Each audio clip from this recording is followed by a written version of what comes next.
you right. The boss of Phoenix Magic. He's definitely done a lot to sort of put Phoenix on the map as far as the Magic community goes. Yeah, although I believe now that he's moved back to his native Cincinnati recently. Oh, really? So, yeah. I did not know that. No longer. So he just come out here for this? Yeah, and just, Awesome. hang out with all the DI. Oh, for sure. Jam brews against the misers and, whatever. As the kids say. Yeah, as the kids say. As a couple of kids say. They nearly spit water all over the mic. So here, Jason Broach, because he was #1 seed in the Swiss, will get the chance to play first. And I made fun of Prosak about his handwriting, saying it looked like a middle school girl's diary, but apparently a lady friend of his had penciled it out. So that explains why. That does explain a lot. The big circular eyes and sort of the swoopy D's and, yeah. Dear diary.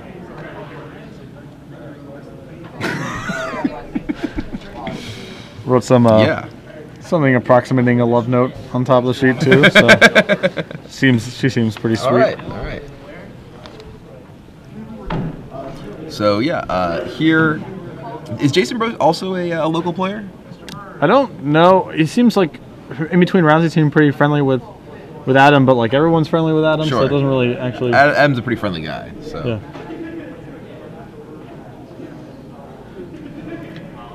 So yeah, I think in this matchup, especially with the play in game one, I think Jason Broach is probably a bit of a favorite. Yeah, and especially also another big part of the equation is actually just knowing deck lists. Right. Like you are, sort of muddling around in the dark about some of the reactive cards. Like is Stifle there? What are the numbers on Daze and Spell Snare? Are there any Spell Snares, period? What's the Force of Will count? Because all these things can fluctuate from like 2s and 4s or whatever. Right. And yeah, I mean, knowing that he can just sack his fetch lands, doesn't have to wait, because there's no stifles in Adam's list. Yeah. So that gives him a little more flexibility with his fetch lands. He can sit on them and yeah, he can just hang out and use them as effectively as possible to have selection with Brainstorm, to give him more selection with Ponders to shuffle away the cards he doesn't want. Do you think that the dude behind him? Do you think that mustache is real? I assume so. It feels like a coin flip on whether or not that's pretty snidely whiplashy. That is quite the mustache. I've never had a mustache in my life. No, I certainly none anything close to that. I basically cannot grow facial hair. So. I'm pretty close myself. Yeah. So I just get stubbly. It looks like Broach is taking a mulligan here, and Prosak is going to keep. Prosak's also tough to tell because his body language doesn't really change, and he just puts his hand down when he keeps, so you actually never know if he's mulliganing. Sort of frustrating. But, Broach's deck is definitely capable of winning with very few actual cards. Doesn't need that many pieces to be able to do his thing, so. I feel like this deck, as far as the combo decks in Legacy goes, actually mulligans relatively well. Yeah, I mean, it unlike a deck like Storm, for instance, it doesn't need a certain critical mass of stuff. Like Storm or Belcher, even High Tide, I mean, High Tide has the redraws and everything, but Show and Tell needs to resolve a Show and Tell. And have something that it wins with. Yeah. And with 4 copies of Hive Mind and the 3 copies of Progenitus, along with all the deck manipulation, it's pretty easy to assemble. Prosak defeating Leon Kornacki in the top 8. Leon was playing Elves, brother of standard top 8 competitor John Kornacki. Good weekend for the family. Yep.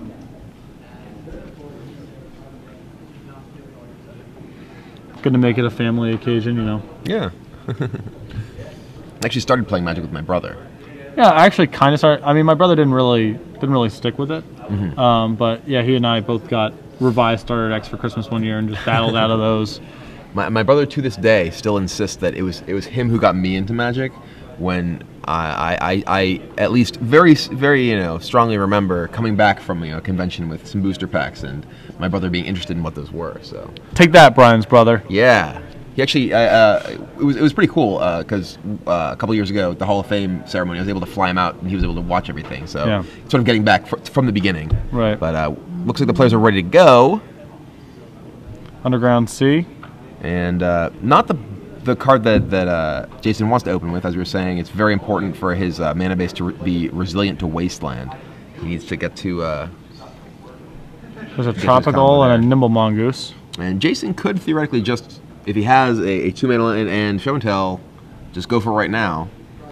That does leave him open to Daze, though he does know that Prosak only has 3 copies of Daze in his deck to go with 3 copies of Force of Will. Also because Prosak has Spell Pierce, there's sort of this, Right. Yes. Definitely an Prosak argument has for 4 Spell Piercers, not just some Spell Piercers. He has 4 of them. I like just going for it. I think he's got Force of Will backup too. I actually don't know if he has anything to Show and Tell 4 is the big question. Yeah, it looks like he's debating what he wants to actually... It looks he does have Show and Tell, and he does have a 2-mana land. And he has Force of Will. I just can't tell if he has anything that matters. Once he I think he has an Intuition in his hand also, so I assume that he's debating between Brainstorm, Fetch Land, Shuffle, and Ancient Tomb, and firing off his Intuition right now. Prosak has drawn another Force of Will.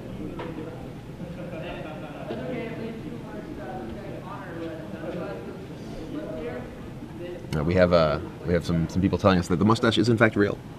Huh? It's impressive. Ready Spell Pierced.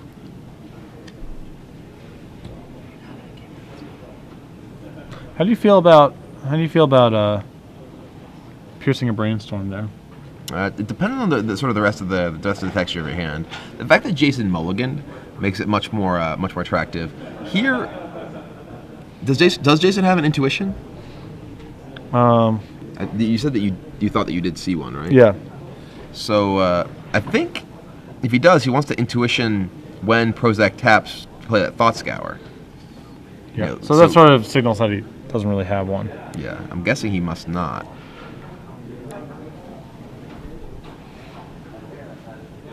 Alright, so he's going to fire off another Thought Scour. Trying to get to the threshold and get his clock a little bit faster here.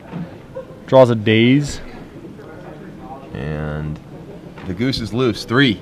It's a 3 spot. And Broach just draws for his turn. Is that a Grim Monolith, I believe? It appears to be. So there's an Ancient Tomb. So the value of Prosak's soft counter is quickly going down the toilet. Right, yeah. It's basically just Force of Will or bust from here. Mm-hmm. And it looks like he's sacking to go get some sort of islandish card. Probably a basic island. Doesn't want to get the volcanic to possibly go with the Pact of the Titan beatdown. And he doesn't want to take damage from his Ancient Tomb here when he's casting. The Grim Monolith is what appears to be going on.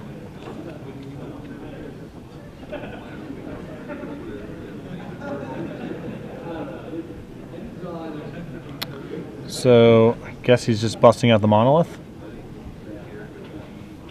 Now, if Prosak has Spell Snare in his hand, Prosak's hand's like 3 Force of Wills and 2 other blue cards or something like that.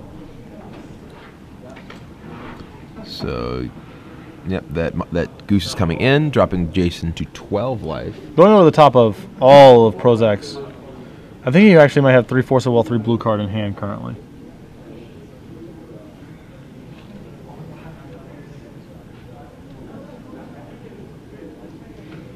Goes for a Brainstorm, which Prosak allows.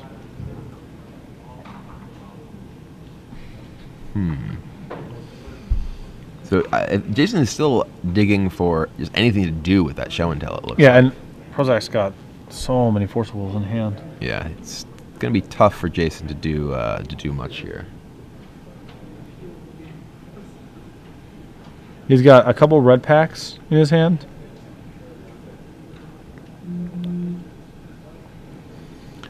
Those are, well, I mean, maybe he should have gotten a volcanic if he does have red packs.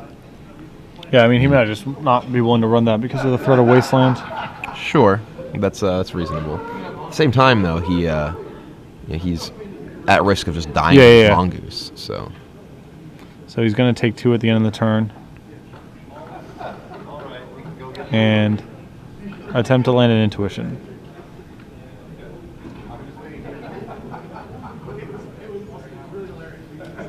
Yeah, and there is always the fear that if he does go for the Hivemind win, that Daze and Spell Pierce can still counter the copies that Prosak gets.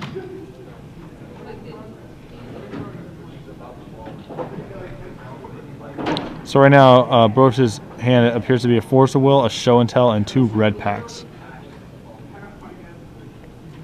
Facing down, Prosak's hand still with multiple Force of Wills. Not really going to cut it. And we're going to see a bolt in a turn. Now it means those Ancient Tombs are basically just shut off.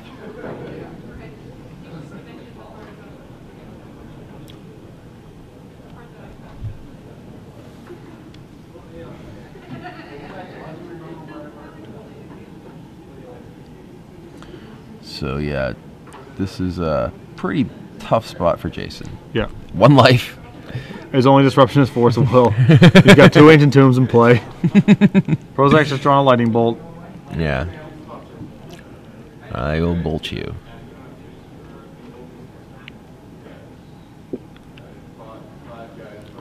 And Prosak content to slow roll. Yeah, I'll just let you concede. Bolt you. Dang. Okay. All right, there you go. I thought he was going to tap his Ancient Tombs there. Yep. It's like, no way, man. No way. I'm taking the damage. Although it's not really a slow roll. Technically, it's correct to just wait. Absolutely. Yeah. You gain nothing from bolting him then, and you can very readily respond to something that he could be trying to do, and he won't have the mana to pay for Force of Will. So going to the sideboard, we know that Jason Broach last time brought in his 2 copies of Flusterstorm because he intuitioned for them at some point in the match. Yes. And the Emrakul, I do not believe we saw. We didn't see Emrakul, though. We sort of postulated that it would be good. Right, but he also pitched a Progenitus to a Force of Will. So right. Part of me. I think that it's possible that the Emrakul plan may be better than the Hivemind plan. Yes. So I think that if you're fighting against things like Spell Pierce and Daze, even if you do resolve a Hivemind and you have a pack, you might still not win. Yeah. And that, I think, maybe you want to. We were saying it's pretty difficult to sort of strip your deck of the Hivemind plan entirely because so many of the slots are taken up by it. But it seems like bringing in the Emrakuls might be pretty good. Okay. But we do have another trivia question, this time for 6 months of StarCityGames.com Premium. And as always, if you have the answer, you want to post it on Twitter with the hashtag SCG Premium. And this one is actually from when you were gone for a little bit. Yeah, this actually affects me, so this is pretty good. So earlier, just at the end of the Swiss rounds, Jason Reedy was in the booth, and he announced that where the last 2 invitationals this year would be held. So we also posted it on Twitter, so you can find it very easily. But the answer, post it, where the 4 invitationals this year will be in total. So just post that, and you could win. One's already in the books. One has happened. One is about to happen. One is coming up very soon, and the other 2 were just announced today. So yeah. Just post on Twitter with hashtag SCG Premium what those 4 cities are, and you could win 6 months of premium. So and you should have this information anyway, because you should just be going to the invitational. You should be. I'm so sick and tired of berating people about this. It is insane to not go to this tournament. Yeah, they're super high value. I had like 5 losses in Baltimore and got 10th. Yeah, I had 6, and Ed chopped the last round on a 16-32 split. So yeah, it's kind of crazy. I went 9-6 against actual human beings, and 10-4 in Indy, which was good for top 8. Max Tietz had 5 losses, made top 8 and won. So, right. There you go. And any of you out there who are willing to fly to a Grand Prix where X and 3 gets you $200 or whatever it is now, because of all the buys from Planeswalker points. It's absolutely crazy. So that the invitationals have far fewer players, still very strong competition. Yeah, it's a tough field. I mean, that's the thing. Because everyone sort of it's not an open tournament like a Grand Prix. It has a lot less players, but you're still gonna have to fight through a lot of quality competition to take that title. Yeah, I mean, of my of the 15 rounds I played, it was something like I would say out of my 15 opponents, 12 of them were people that I recognize and recognize as being good. Oh yeah, absolutely. I mean, the vast majority of rounds I played against someone who I knew. Right. There's basically just you and 2 other randos. I didn't know. Otherwise, it was all ringers. So, Jason down 1 game now, despite having the ability to play first in the first game, thanks to his #1 seed in the Swiss. Yeah, just XO won, I think.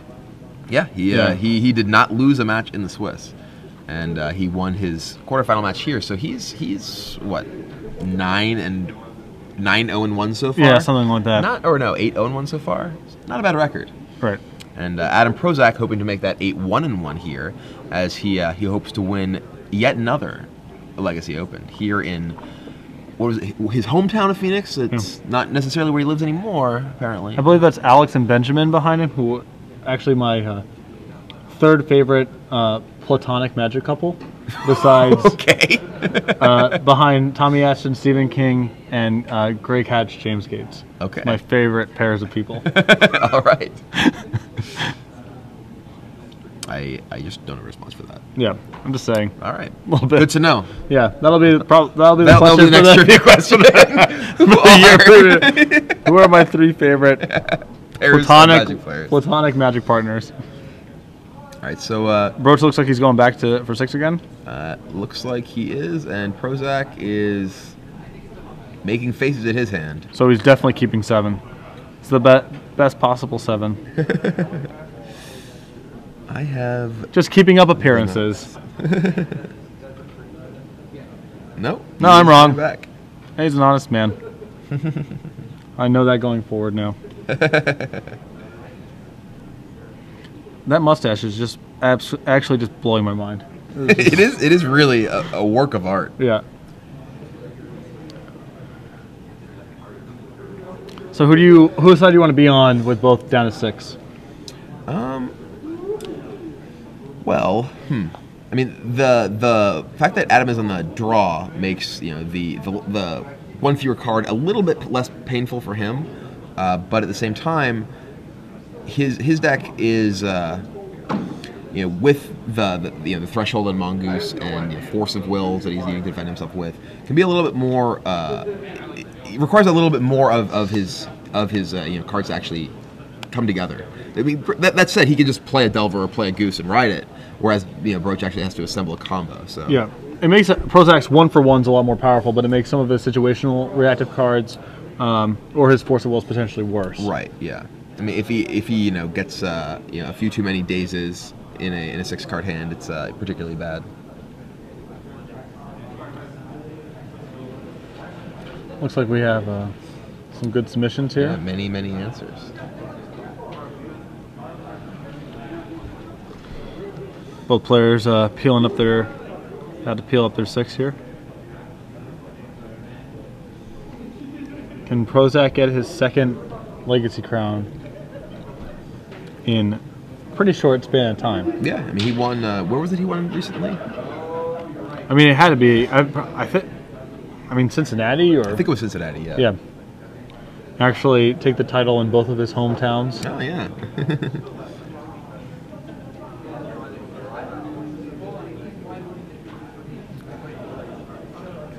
So, looks like Broach, Jason is debating his hand. Not thrilled about the 6 he's looking at.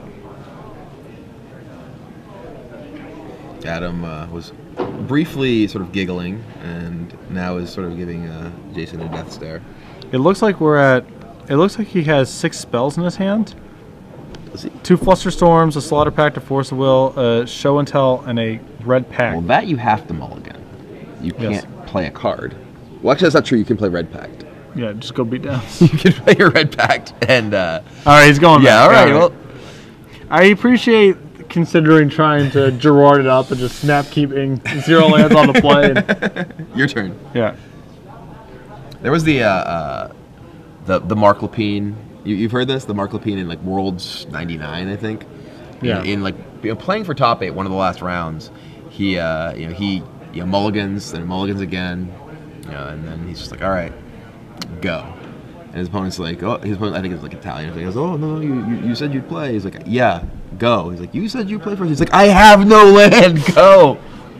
And it turns out that his hand was triple Hydroblast, double Sea Sprite. His opponent was playing mono red. He drew Island, and just smashed him. Yes. That was back in the day that protection actually... it was actually the way that trample worked, was you had to assign enough damage to a creature to kill it, not lethal damage, which is damage equal to its toughness. So protection soaked all trample damage, which made Sea Sprite very good against Ball Lightning. Repent Blacksmith, Ball Lightning be the original, foundation for this interaction. Times have changed. They have. Well, Ball Lightning's still sweet, but yeah, they make them a little better than Repent Blacksmith. Like Sea Sprite. Yeah. Or Core Firewalker. Yeah. What do you think about that guy? Core Firewalker? Favorite card of yours? No, I actually don't mind a Core Firewalker. Sure. I can elaborate on it a little bit. So turn 1 Polluted Delta from Broach met by a Misty Rainforest for a to be determined blue land, tropical island, and a Delver of Secrets. I feel like when someone beats me with a card like that, they actually made some concession to their sideboard for the mono red matchup. Sure. So whatever. What I really hate are the cards like Kitchen Finks, where it's just such a free roll, and you still lose the exact same way. It's no Batterskull. Yeah, it's way cheaper. Well, Batterskull when it was Stoneforge was around was the Just most. kill Stoneforge. I don't know what world you're living in. I never had a problem killing Stoneforge. All right, so Jason. Thinking about a city of traders here. He's gonna play it. He's gonna. Fetching? I don't know exactly the wording on think, is it when you play a land or when a land comes into play? Because this may go poorly for him. Yeah. We should double check that. I believe it's play a land, but yeah. I feel like I would have seen that interaction accidentally come up at some point in my Magic playing days. Yeah, it's when you play another land. Okay. So, all right.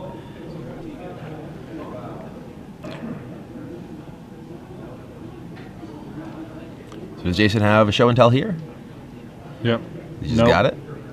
Or is he just... I think he's casting a Ponder. It's a little weird because I don't think you want to lead with your... Oh, yeah, I guess the threat of Daze makes you want to lead with your land first. I mean, are you really afraid of getting your Ponder dazed? Doesn't really seem like, the worst possible scenario. I mean, there's some hands Prosak could theoretically have where he would just fire off Daze on the first thing that he could target. Yeah, but I mean, at the same time, you're playing a city. It's not like you're playing, just another land. You're playing a city of traders. This makes it so you can't ever get to 5 mana to be able to cast Show and Tell through Spell Pierce. Because you play other land, your city of traders is dead. Looks like he does have Show and Tell. He keeps. Delver in for 1.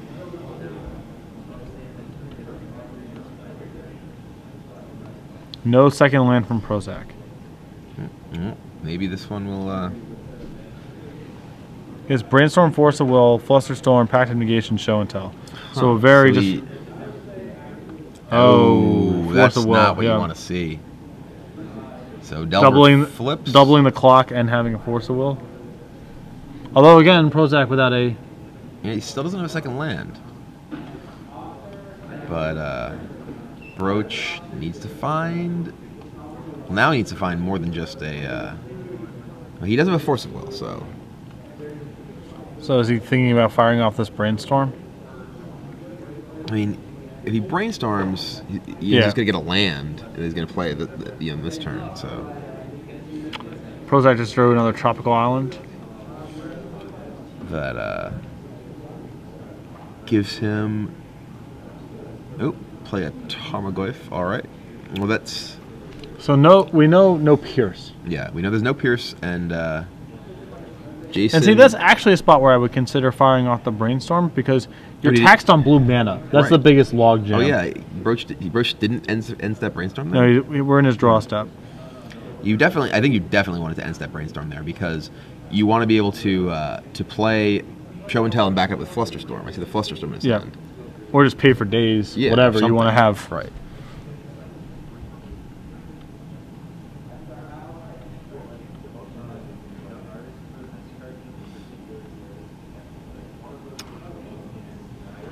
So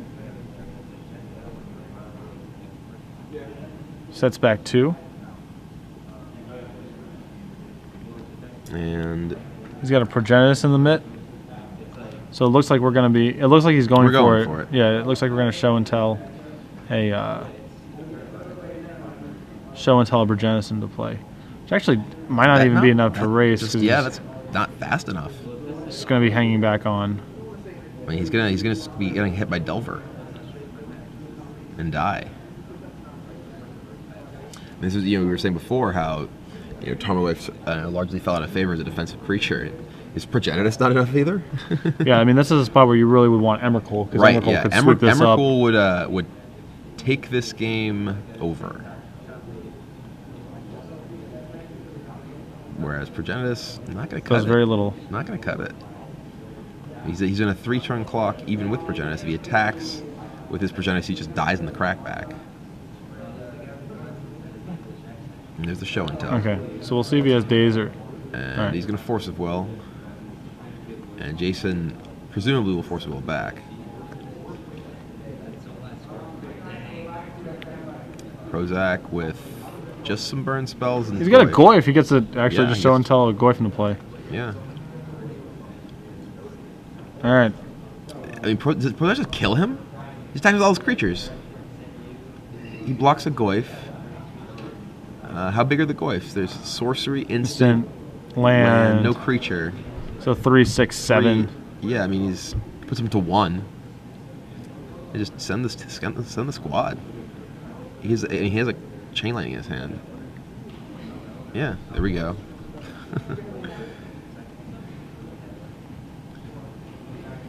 Yep. So just confirming the size of the Goyf, which appear to be 3/4. Yeah. So, I mean, Jason can block a Goyf. He takes 7, goes to 1. He's just in a position where he's not going to really be able to do anything here. Yep. If that Progenitus were Eldrazi flyer, yes, he would be able to. Basically, would put Prosak on having to draw a red source of mana to be able to. Well, no, he could even block the Delver, attack back, and eat all his permanents. But yeah, I mean, does Emrakul fly? Yeah, seems excessive. Emrakul does everything. So there it is. Adam Prosak takes the match 2-0. Progenitus, not enough for Jason Broach to come back in that one. Yep. And that is not the first time, nor will be the last, that I've seen a Progenitus easily outraced in Legacy. Oh yeah, Progenitus it's big. It's not that big though. Yeah, the biggest problem with the card is there's that gap where you have to attack with it and your opponent's not dead. Right. And that's